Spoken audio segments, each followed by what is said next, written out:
नूर तेरे का नूर है सब में, ज्योत तेरी की ज्योति है।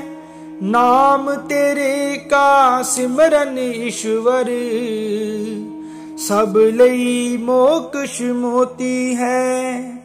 नूर तेरे का नूर है सब में, ज्योत तेरी की ज्योति है। नाम तेरे का सिमरन ईश्वर, सब लई मोक्ष मोती है। जय वाल्मीकि। परम ज्ञानी महान तपस्वी परम तत्व दे ज्ञाता सतगुरु ज्ञाननाथ जी पावन वाणी उच्चारण करते हुए सानू सत उपदेश देंदे हन। तेरे अंदर जोत निरंजनी, कदे अपना आपा नाप तू। तेरे रोम रोम विच प्रभु वाल्मीकि, फिर किसदा करदा जाप तू।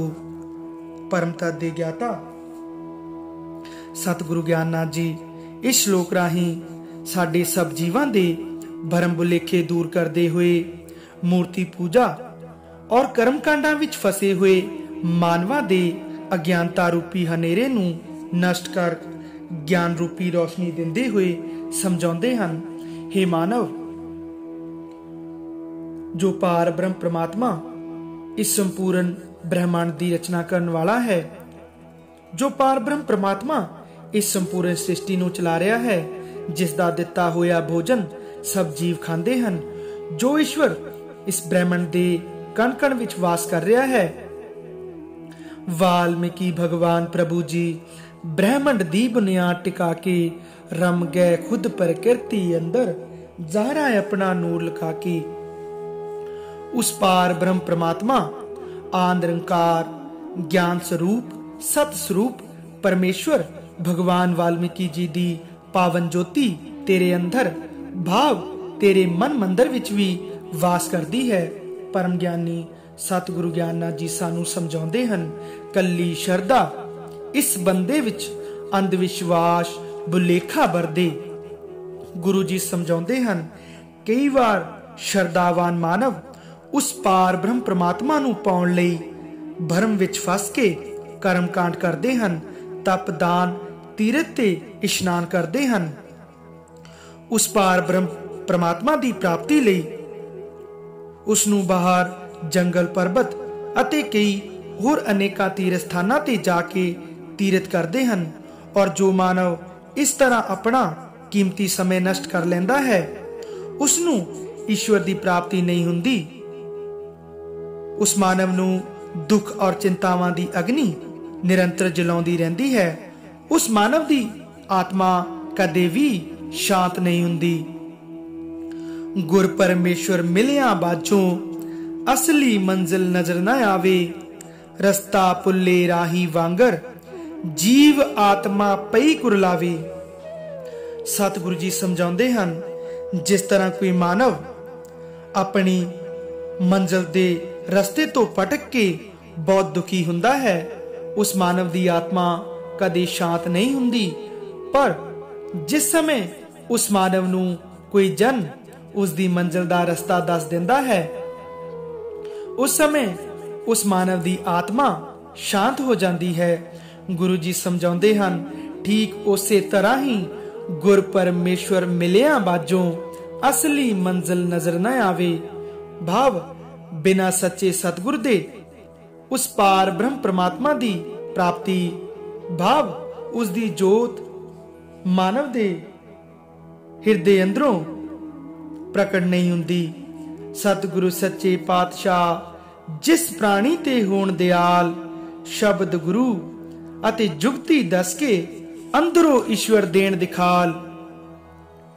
इस पावन श्लोक नूं उच्चारण करते हुए सतगुरु जी समझाउंदे हन, जिस मानव ते जिस पुरुष ते सच्चा सतगुरु दयाल हुंदा है, मानव नूं सच्चा सतगुरु ही शब्द रूपी ज्ञान और जुगती मार्ग दस के अंदरों ही ईश्वर दी जोत भाव उस पार ब्रह्म परमात्मा दे दर्शन करवा दिंदा है।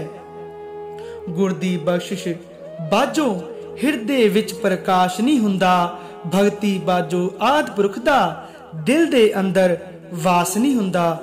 ਭਾਵ ਬਿਨਾ ਸੱਚੇ ਸਤਿਗੁਰ ਦੀ ਬਖਸ਼ਿਸ਼ ਤੋਂ ਪਾਰ ਬ੍ਰਹਮ ਪ੍ਰਮਾਤਮਾ ਦੀ ਜੋਤੀ ਮਾਨਵ ਦੇ ਹਿਰਦੇ ਅੰਦਰ ਪ੍ਰਗਟ ਨਹੀਂ ਹੁੰਦੀ। ਜੋ ਸੱਚੀ ਸ਼ਰਧਾ ਔਰ ਵਿਸ਼ਵਾਸ ਨਾਲ ਉਸ ਪਾਰ ਬ੍ਰਹਮ ਪ੍ਰਮਾਤਮਾ ਦਾ ਸਿਮਰਨ ਨਹੀਂ ਕਰਦਾ, ਉਨੀ ਦੇਰ ਉਹ ਸਤ ਸਰੂਪ ਪ੍ਰਮਾਤਮਾ, ਗਿਆਨ ਸਰੂਪ ਪ੍ਰਮਾਤਮਾ ਮਾਨਵ ਦੇ ਹਿਰਦੇ ਅੰਦਰ ਪ੍ਰਗਟ ਨਹੀਂ ਹੁੰਦਾ। ਜੁਗਤੀ ਦੇ ਸੰਗ ਭਗਤੀ ਕੀਤਿਆਂ ਸਤਿਗੁਰੂ ਜੀ ਦੇ ਹੁਕਮ ਅਨੁਸਾਰ ਗੁਰ ਦੀ ਬਖਸ਼ਿਸ਼ ਪ੍ਰਗਟ ਹੋ ਜਾਏ, ਆਦਿ ਪੁਰਖ ਉਹ ਤਾਰਨਹਾਰ। ਭਾਵ ਜੋ ਮਾਨਵ ਸੱਚੇ ਸਤਿਗੁਰ ਦੇ ਦਿੱਤੇ ਹੋਏ ਗਿਆਨ ਦੇ ਮਾਰਗ ਤੇ ਚੱਲ ਗੁਰੂ ਜੀ ਦੇ ਹੁਕਮ ਅਨੁਸਾਰ ਸ਼ਰਧਾ ਔਰ ਵਿਸ਼ਵਾਸ ਨਾਲ ਪ੍ਰਭੂ ਸਿਮਰਨ ਕਰਦਾ ਹੈ, ਉਸ ਸਮੇਂ ਉਸ ਮਾਨਵ ਦੇ ਹਿਰਦੇ ਅੰਦਰ ਉਹ ਪਾਰ ਬ੍ਰਹਮ ਪ੍ਰਮਾਤਮਾ ਦੀ ਜੋਤੀ ਪ੍ਰਗਟ ਹੋ ਜਾਂਦੀ ਹੈ, ਜਿਸ ਦੇ ਪ੍ਰਗਟ ਹੋਣ ਨਾਲ ਮਾਨਵ ਦੇ ਸਭ ਦੁੱਖ ਕਸ਼ਟ ਮਿਟ ਜਾਂਦੇ ਹਨ ਔਰ ਮਾਨਵ ਜਨਮ ਮਰਨ ਦੇ ਚੱਕਰ ਤੋਂ ਮੁਕਤ ਹੋ ਜਾਂਦਾ ਹੈ। ਇਸ ਪਾਵਨ ਬਾਣੀ ਵਿਚਾਰ ਰਾਹੀਂ ਸਤਿਗੁਰੂ ਗਿਆਨਨਾਥ ਜੀ ਸਾਨੂੰ ਸਮਝਾਉਂਦੇ ਹਨ, ਉਸ ਪਾਰ ਬ੍ਰਹਮ ਪ੍ਰਮਾਤਮਾ ਦੀ ਜੋਤੀ ਹਰ ਮਾਨਵ ਦੇ ਹਿਰਦੇ ਅੰਦਰ ਵਾਸ ਕਰਦੀ ਹੈ। ਸੱਚੇ ਸਤਿਗੁਰ ਦੀ ਕਿਰਪਾ ਦ੍ਰਿਸ਼ਟੀ ਨਾਲ ਮਾਨਵ ਉਸ ਜੋਤੀ ਨੂੰ ਹਿਰਦੇ ਅੰਦਰ ਪ੍ਰਗਟ ਕਰ ਸਕਦਾ ਹੈ। ਗੁਰੂ ਜੀ ਸਮਝਾਉਂਦੇ ਹਨ, ਮਾਨਵ ਵਿਰਧ ਦੇ ਕਰਮ ਕਾਂਡਾਂ ਵਿੱਚ ਫਸ ਕੇ ਔਰ ਇੱਧਰ ਉੱਧਰ ਭਟਕ ਕੇ ਆਪਣਾ ਜੀਵਨ ਵਿਅਰਥ ਪਵਾ ਦਿੰਦਾ ਹੈ।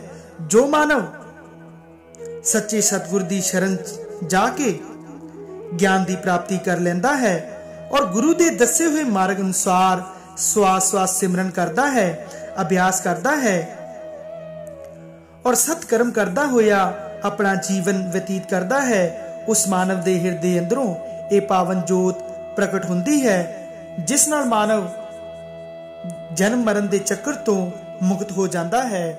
ਜੈ ਵਾਲਮੀਕੀ।